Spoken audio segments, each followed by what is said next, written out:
আমি আজকে জানতে চাই স্বরাষ্ট্র উপদেষ্টার কাছে এখনো কেন যারা আগুনের সাথে সম্পৃক্ত তাদেরকে গ্রেপ্তারের আইনের আওতায় আনা হলো না।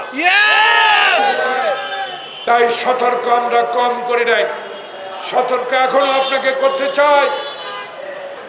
এই 4 মাস অতিবাহিত হলো, এখনো শেখ হাসিনার দোসরেরা কি করে সচিবালয়ে বিভিন্ন মন্ত্রণালয়ে চাকরি করে। আমাদের পাশেই গতকালকে সচিবালয়ে আগুন লেগেছে। এই সচিবালয় হলো বাংলাদেশের 16 কোটি মানুষের সকল গোপনীয় থেকে শুরু করে মানুষের আশা আকাঙ্ক্ষার সব দলিল পত্র এই সচিবালয়ে থাকে। কি করে? অফিস বন্ধ থাকে, নিরাপত্তা রক্ষী থাকে, অফিস পিয়ন চৌকিদার।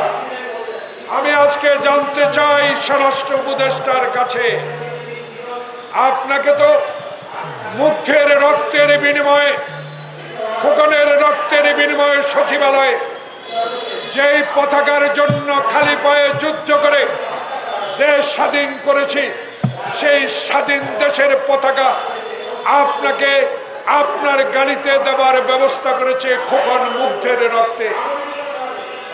আমি বুঝতে পারি না, ওবায়দুল কাদের সম্বন্ধে বলা হলো কি করে দেশ ছাড়লো উনি জানতে চায়। Double million offer, Walton fridge কিনে পেতে পারেন 20 লক্ষ টাকা, রয়েছে কোটি কোটি টাকার নিশ্চিত উপহার। হাইকোর্ট জানতে চায়। আজকে আমরাও এই সভা থেকে আপনাদের মাধ্যমে স্বরাষ্ট্র উপদেষ্টার কাছে আজকের মধ্যেই জানতে চাই এখনো কেন যারা আগুনের সাথে সম্পৃক্ত তাদেরকে গ্রেপ্তারের আইনের আওতায় আনা হলো না।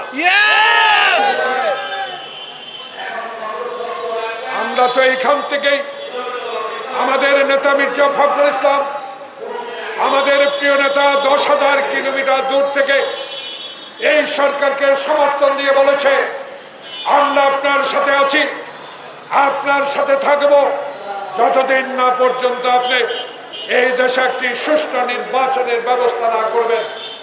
তার সাথে সাথে আমাদের নেতা তারেক রহমান স্পষ্ট বলে দিয়েছে, তারেক রহমানের সাথীরাও একই কথা বলেছে। এই 4 মাস অতিবাহিত হলো, এখনো শেখ হাসিনার দোসরেরা কি করে সচিবালয়ে বিভিন্ন মন্ত্রণালয়ে চাকরি করে।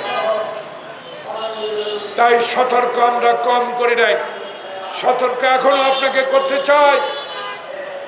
এই ষড়যন্ত্র থেকে বাঁচতে হলে, এই শেখ হাসিনার প্রেতাত্মাদের থেকে বাঁচতে হলে বাংলাদেশে যারা 16 বছর আমার মায়ের বুক খালি করেছে,